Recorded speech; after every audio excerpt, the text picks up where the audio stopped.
みんなこんにちはなのだ。動画ナビゲーターのずんだもんなのだ。今日はカナダのニュースを全3本でサクッと案内するのだ。その前に豆知識なのだ。カナダという国名は先住民のセントローレンス、イロコイ語のカナタ、つまり村、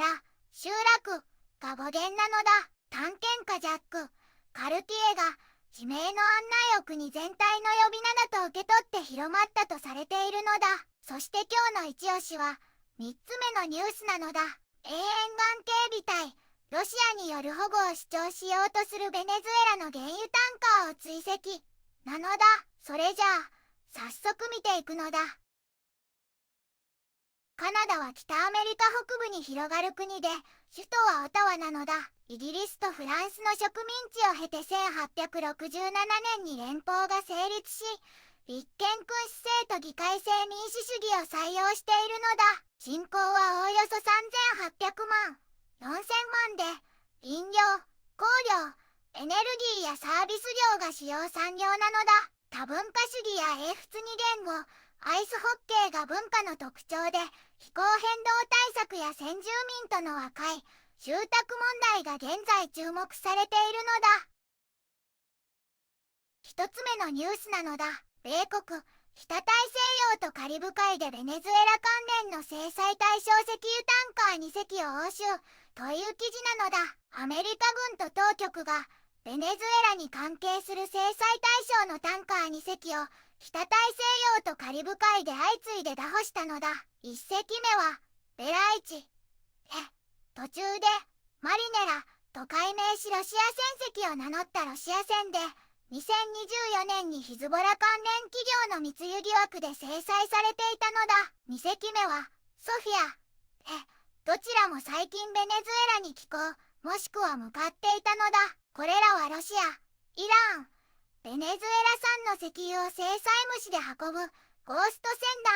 船団の一部とされるのだ。同時にトランプ政権はベネズエラ産原油を世界市場で販売できるよう一部制裁を選択的に解除し3000万、5000万バレルの即時販売を発表したのだ。売上は米国管理の口座に入り、米国民とベネズエラ国民にトランプ政権の裁量で分配される方針なのだ。数日前にはカラカス奇襲作戦でマドゥロ大統領夫妻も拘束されており、今後も制裁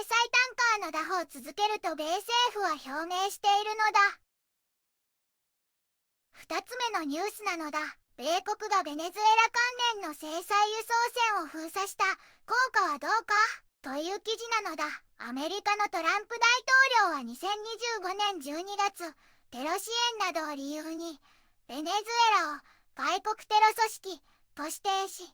制裁対象のタンカーを出入りさせない完全封鎖を命じたのだ。実務を担うルビオ国務長官らは戦争行為とみなされる封鎖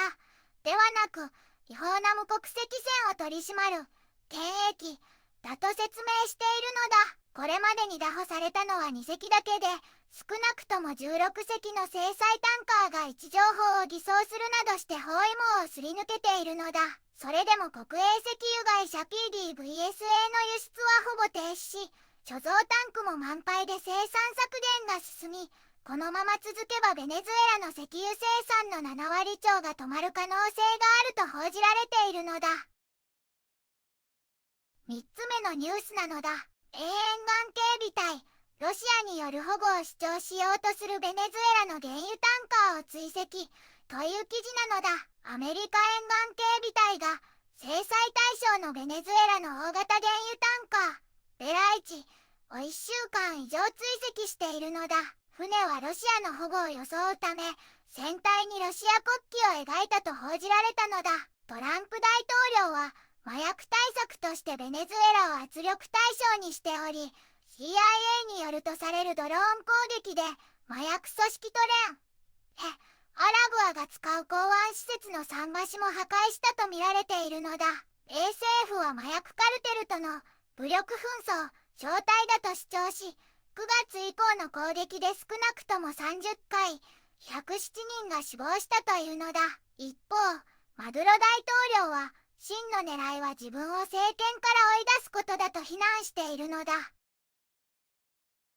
ずんだもん、世界の資源と地政学が動き、カナダの気候対策や先住民和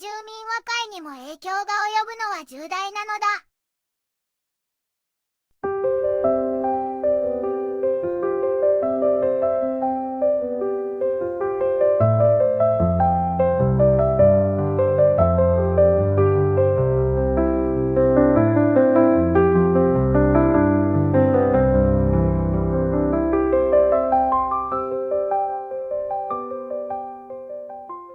こんにちはなのだ。この番組では世界のあまり知られていない国や地域からちょっと不思議でちょっと感動するニュースをお届けするのだ。日本ではあまり話題にならないけど、世界には僕たちが知らないままの出来事や優しさや驚きに満ちた物語がたくさんあるのだよ。テレビでもネットでもあまり見かけない。けれど本当はもっと伝えられるべき小さな世界の声。